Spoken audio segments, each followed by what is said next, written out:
Corona करीबन 9 महीने से चल रहा है और अपने देश में 5 महीने हो गए हैं। अब तक का एनालिसिस क्या है? कि ये कोई नया वायरस नहीं है, कोई नया फ्लू नहीं है, हर साल आता है। कि जब लॉकडाउन लगाया तब उन्होंने एक चीज़ और लॉकडाउन कर दिया, वो है कि होम्योपैथी है, आयुर्वेद है, नेचुरोपैथी है, इन सब के सारे हॉस्पिटल्स में भी ताला लगा दिया। साबुन से हाथ धोने से कहते हैं ये वायरस मर जाता है, तो फिर वैक्सीन क्यों? वैक्सीन क्यों? क्योंकि वैक्सीन से फायदा होगा, वो एक बिजनेस मॉडल है। वैक्सीन से किसी इंसान की जान बचती नहीं है। गंदगी में रहने वाला भिखारी इससे नहीं मरता है, क्यों? एक्चुअली इससे कोई भी नहीं मरता, इससे मरेगा वही जो हॉस्पिटल जाएगा। स्कूल खुल जाएगा, बच्चे भी स्कूल में चले जाएंगे और सब पोल खुल जाएगी। देखो भाई, किसी को कोरोना तो नहीं हो रहा, किसी बच्चे को, वो पोल ना खुल जाए, इस डर से स्कूल को भी बंद कर रखा है। नमस्कार, D5 चैनल हिंदी देख रहे दर्शकों का मैं वंदना स्वागत करती हूँ। आज एक बार हम फिर जुड़े हुए हैं डॉक्टर विश्वरूप राय चौधरी जी से। डॉक्टर चौधरी, आपका बहुत बहुत स्वागत है हमारे इस प्रोग्राम में। Thank you Vandana, thank you, धन्यवाद। आज हम बात करेंगे कोरोना पर। कोरोना करीबन 9 महीने से चल रहा है और अपने देश में 5 महीने हो गए हैं। अब तक का एनालिसिस क्या है? एनालिसिस अब तक का वही है जो पहले दिन था जनवरी में, कि ये कोई नया वायरस नहीं है, कोई नया फ्लू नहीं है, हर साल आता है। जो सीजनल फ्लू है, जिसे इन्फ्लुएंजा बोलते हैं, या जिसे ILI, इन्फ्लुएंजा लाइक इलनेस। अब तक तो हमने करीब 20,000 से अधिक पेशेंट देख लिए हैं, तो हमने कोई भी नई बात देखी नहीं पेशेंट्स में जो इस को किसी और चीज से अलग करती हो। बस नया नाम है कोविड-19।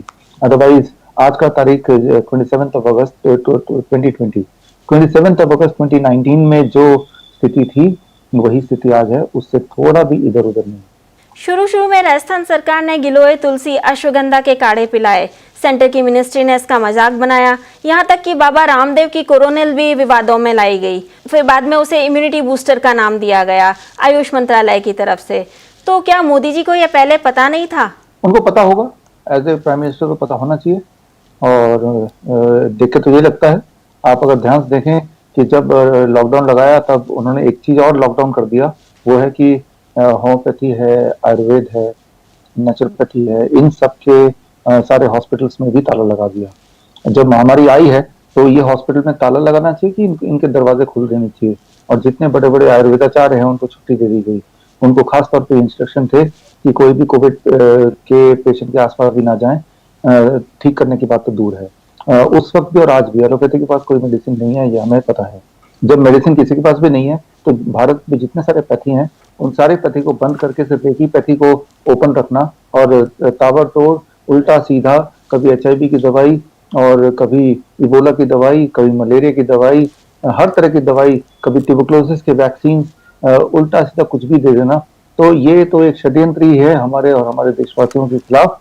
इसमें पता ना होना या होने की बात ही नहीं है। एक्चुअली ये क्लियर कट इंटेंशनल है। अगर ऐसा नहीं होता तो वो सबको बराबर चांस देते कि होम्योपैथी वाले तुम भी कोशिश करो, आयुर्वेद वाला आप भी कोशिश करो, देखते हैं रेस में कौन जीतता है। लेकिन ऐसा हुआ नहीं। साबुन से हाथ धोने से कहते हैं ये वायरस मर जाता है, तो फिर वैक्सीन क्यों?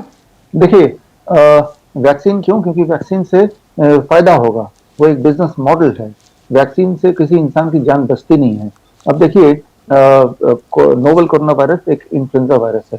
इन्फ्लुएंजा वायरस के पहले भी वैक्सीन आ चुके हैं और हर बार जैसे स्वाइन फ्लू आया था तो उसके वैक्सीन आए थे और आया है, वो है भी। लेकिन ये देखा गया कि जब भी लोगों ने वैक्सीन लगाया उससे उनकी बीमारी बढ़ गई, राइट, इन कंपैरिजन टू जिन्होंने नहीं लगाया।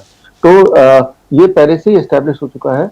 इन्फ्लुएंजा के वैक्सीन कभी भी कामयाब नहीं होते, बिल्कुल भी नहीं। इसके बहुत सारे एविडेंसेस हैं। इन एविडेंसेस के चलते दोबारा से वैक्सीन बनाने की बात सोचना भी एक पागलपन है। और लेकिन वो सोचना पागलपन नहीं है अगर तो सिर्फ बिजनेस पॉइंट से सोचें कि ये प्रॉफिटेबल है at the cost of making people more sick. इंसान बीमार पड़ेगा तभी तो व्यापार होगा। तो व्यापार के नाम पे एक वैक्सीन आएगी जो हर 3 महीने में लगाया जाएगा और हेल्दी लोगों को लगाया जाएगा। भारत के 140 करोड़ लोगों के साथ एक बिजनेस डील है। वहाँ लोगों को मुफ्त मिलेगा, लेकिन हमारे जो टैक्स के पैसे हैं उससे वैक्सीन खरीदा जाएगा। आप अनुमान भी लगा सकते कि ये कितना बड़ा व्यापार हो सकता है। मैंने जनवरी महीने में ये बात बोल दी थी, अब वो सत्य होता हुआ दिख रहा है। गंदगी में रहने वाला भिखारी इससे नहीं मरता है, क्यों? एक्चुअली इससे कोई भी नहीं मरता, इससे मरेगा वही जो हॉस्पिटल जाएगा। आप हॉस्पिटल चले जाएं तो ये टेस्ट भी ऐसा है कि वो किसी को भी पॉजिटिव नेगेटिव दिखा देता है और टेस्ट की बात छोड़िए, हॉस्पिटल में जाए तो उसका बच के आना ही मुश्किल है। आप देखिए WHO का जो प्रोटोकॉल है, रेमडेसिविर जैसे खतरनाक दवाई, फेविफ्लू जैसे खतरनाक दवाई, जो इबोला पे भी फेल हो गई, मलेरिया जैसे दवाइयाँ, ये सारी दवाइयाँ with high dose of antipyretic drugs, और जो मैकेनिकल वेंटिलेटर है जो कि एक मौत का सौदागर ही बोल सकते हैं। तो ये सारी चीजों के बाद भी कोई जब बच के आ जाता है तो भी मुझे बड़ा आश्चर्य होता है कि इन सबको दिन लेने के बाद भी बच गया। हाँ, तो जो लोग मर रहे हैं वो ऐसा नहीं कि वो कोविड-19 से या इन्फ्लुएंजा से मर रहे हैं। अगर ऐसा होता तो हमने तो 20,000 से अधिक पेशेंट देख लिए। ऐसे पेशेंट जिनके कोमोर्बिड कंडीशंस हैं, किडनी फेलियर, कैंसर, हार्ट, हर तरह की बीमारियां हैं। ऐसे पेशेंट जो 80 बरस के, 87 ईयर्स तक के देखे हमने, छोटे बच्चे 18 महीने तक के देखे। हमारे तो कोई पेशेंट नहीं मरे। तो ये क्लियर बात है कि इससे कोई मर नहीं सकता। जैसे जुकाम से कोई मरता नहीं है, तो ये भी एक तरह का जुकाम है, खांसी जुकाम बुखार है, इससे कोई मर नहीं सकता। लेकिन मरेगा वो जो हॉस्पिटल जाएगा और WHO का प्रोटोकॉल जिस पे चलेगा, उनमें से कुछ लोग जरूर मर सकते हैं। तो हम पिछले साल भी हमें फ्लू हुआ है, आपको भी हुआ है फ्लू, साल में एक बार तो हर एक को फ्लू होता ही है, ये अनिवार्य है। तो हम तो नहीं मरे पिछले 50 साल में। तो इस साल क्यों ऐसा स्पेशल है कि मर रहे हैं वो आप देखिए। दिल्ली में 9 जुलाई से लेकर अभी तक होम क्वारंटाइन का सिस्टम कर दिया है, और तब से लेकर अभी तक एक भी इंसान घर पे होम क्वारंटाइन वाला नहीं मरा, एक भी नहीं मरा पूरी दिल्ली में। इससे भी ये साफ जाहिर होता है कि मर नहीं रहा है वो कोविड-19 से या नोवेल कोरोना वायरस से, वो डॉक्टरों के घटिया प्रोटोकॉल से वो मर रहे हैं।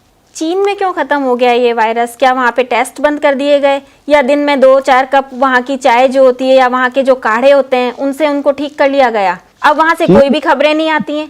नहीं, चीन में देखिए, ये मैंने जैसे बताया, ये तो एक षड्यंत्र है, कोई नया वायरस नहीं है, एक नया वायरस का षड्यंत्र है, एक स्टेज मैनेज्ड है।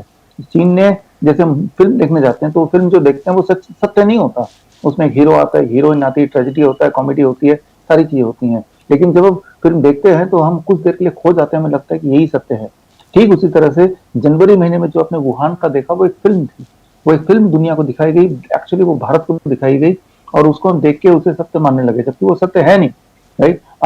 ये जो सवाल है, ये सवाल तो सबको पूछना चाहिए कि वुहान में जहां चला था, वहां पे आपने देखा होगा पिछले हफ्ते 40,000 लोगों का कंसर्ट हुआ, कंसर्ट डांस, 40,000 लोगों का। राइट। तो वो तो एक दुनिया को बेवकूफ बनाने के लिए या भारत को बेवकूफ बनाने के लिए एक उन्होंने फिल्म दिखाई, वो हमने देख लिया, मान भी लिया, और उसको देख के हम अभी तक भी डर रहे हैं। जबकि वहां पे तो एक हफ्ते के लिए सब कुछ बंद हुआ था, वो भी वुहान में थोड़ी सी जगह में, फिल्म की शूटिंग के दौरान। That was a film shooting, nothing more than that.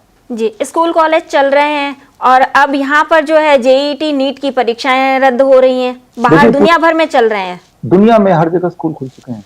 Africa के स्कूल तो, अफ्रीकन कंट्रीज में अप्रैल महीने से स्कूल खुल चुके हैं, यूरोपियन कंट्रीज में अप्रैल महीने से स्कूल खुल चुके हैं। कई सारे देश में स्कूल बंद ही नहीं हुए, जैसे स्वीडन है, निकारागुआ है, यहाँ स्कूल बंद ही नहीं हुए। यूएस में जो छोटे टोडलर जैसे बोलते हैं, उनके स्कूल जैसे डे केयर सेंटर होते हैं, वो एक दिन के लिए भी बंद नहीं हुए पिछले 7 महीने में, नॉट अ सिंगल डे। हमारे आसपास के देश देखिए, भूटान है, म्यांमार है, श्रीलंका है, यहाँ पे स्कूल बंद नहीं हुए, वियतनाम में बंद नहीं हुए, तो दोबारा खुल गए हैं। तो पूरे दुनिया के स्कूल दोबारा खुल चुके हैं, और स्टडी ये कहती है कि स्कूल के खुलने से बच्चों की मौतें नहीं हो रही हैं। तो भारत के स्कूल बंद हैं क्योंकि यहाँ पे डराने का एक व्यापार चल रहा है। स्कूल खुल जाएगा, बच्चे भी स्कूल में चले जाएंगे, और सब पोल खुल जाएगी। देखो भाई, किसी को कोरोना तो नहीं हो रहा, किसी बच्चे को, वो पोल ना खुल जाए, इस डर से स्कूल को अभी भी बंद कर रखा है। अदरवाइज आप देखें, चाहे भारत की बात करें, पूरी दुनिया की बात करें, बच्चे नहीं मर रहे, बिल्कुल भी बच्चे बिल्कुल ही नहीं मर रहे हैं, बिल्कुल भी नहीं, कोई फर्क नहीं पड़ रहा। यहाँ तक कि नीदरलैंड में तो 17 साल से कम उम्र के बच्चों के लिए सारे नियम हटा दिए गए, उन्हें फेस मास्क की जरूरत नहीं, सोशल डिस्टेंसिंग की जरूरत नहीं है। और 11 साल तक के बच्चों के लिए WHO ने अभी बोला है कि 11 साल तक के बच्चों के लिए भी कोई किसी तरह की कोई रिस्ट्रिक्शंस की आवश्यकता नहीं, ना फेस मास्क की जरूरत है, ना सोशल डिस्टेंसिंग की जरूरत है। तो ये सब WHO को अनाउंस करना पड़ा, क्योंकि बच्चों में कुछ हो ही नहीं रहा, बिल्कुल भी नहीं हो रहा। राइट। तो ऐसे में अगर भारत में स्कूल बंद है तो ये इंटेंशनल है, जानबूझ के है, जानबूझ के थोपे जाने वाली चीज है, और कुछ नहीं। आप अपनी DIP डाइट जो है उसके बारे में बताएं।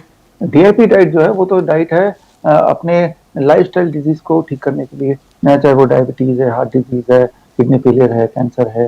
तो DIP डाइट बड़ा ही सिंपल है, 3 स्टेप में। स्टेप 1, 12 बजे तक ढेर सारा फल खाना होता है अपने वेट के अनुसार। मान लो मेरा वेट 70 kg है, एक 0 और लगा दीजिए, 700 ग्राम, कम से कम इतना फल खाना है। वो केला हो सकता है, आम हो सकता है, अमरूद हो सकता है। और लंच और डिनर से पहले पेट भर के कच्ची सब्जी खाना है, सलाद, टमाटर, खीरा, मूली, गाजर। फॉर्मूले के अनुसार मेरा वेट है 70 kg into 5, that becomes 350 gram minimum, right. और दो ही चीज छोड़ना होता है, एक वो जो जानवरों से चीजें आती हैं, जैसे अंडा, मछली, डेयरी प्रोडक्ट्स। दूसरा वो जो फैक्ट्रियों से निकलती हैं, जैसे बिस्किट, ब्रेड। इतना करना होता है, धूप में बैठना होता है 25-30 मिनट।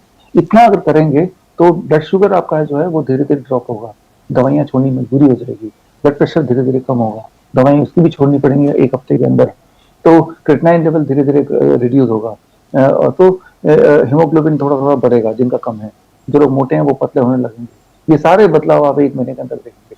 जो थायराइड की मेडिसिन लेते हैं उनको गोलियां कम करनी पड़ेंगी। तो मतलब ये कि पूरे बॉडी की बैलेंस को वापस लाने का मेथड है डीआईपी डाइट। इस जो डीआईपी डाइट है, इस डाइट में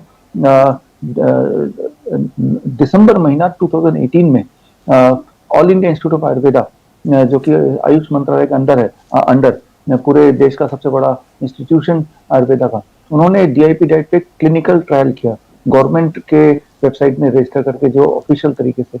और उसका नतीजा मई महीने में आया, इस साल 1.5 साल बाद। और उसका नतीजा ये आया कि डीआईपी डाइट से हड्डियों की बीमारी भी ठीक होती है। तो अब ये ऑफिशियली भी प्रूव हो गया है कि डीआईपी डाइट एक्चुअली काम करता है। डॉक्टर विश्वरूप, कई दर्शकों का कहना है कि उनका पेट बहुत ज्यादा खराब रहता है, तो उसके लिए वो क्या करें? मतलब कॉन्स्टिपेशन रहता है उनको डीआईपी डाइट पे रहना चाहिए, और डीआईपी डाइट पे रहते हुए भी कॉन्स्टिपेशन ठीक नहीं होना है तो सिर्फ एक बदलाव करें कि सुबह उठ के सबसे पहले सिट्रस फ्रूट पी ले, मौसमी का जूस, संतरे का जूस। उससे भी बात ना बने तो आंवले का जूस, 100 ml आंवले का जूस अगर लेंगे 15 दिन तक, दुनिया के बड़े से बड़ा कॉन्स्टिपेशन ठीक हो जाएगा। तो प्लस डीआईपी डाइट पे रहें। एक आपने नारियल पानी पीने के लिए बोला था, तो नारियल हर जगह मौजूद नहीं होता है, तो वहां पे उस जगह नारियल पानी की जगह क्या ले सकते हैं? नारियल पानी की जगह ले सकते हैं, उसकी जगह कुछ नहीं ले सकते, लेकिन नारियल पानी है ही नहीं तो अनार ले लीजिए। एक बड़ा अनार खाएंगे तो दो नारियल पानी की जगह 1 अनार। एक दर्शक ने लिखा है कि उनका जो बेबी है वो 1.5 महीने का है, तो क्या उसको पोलियो का वैक्सीनेशन लगाना चाहिए या नहीं? नहीं लगाना चाहिए, मैंने अपने बच्चे को नहीं लगाया। डॉक्टर विश्वरूप, आप हमारे साथ जुड़े, आपका बहुत बहुत धन्यवाद। थैंक यू वंदना जी, धन्यवाद। अगले एपिसोड में आपसे फिर मुलाकात होगी, तब तक के लिए नमस्कार।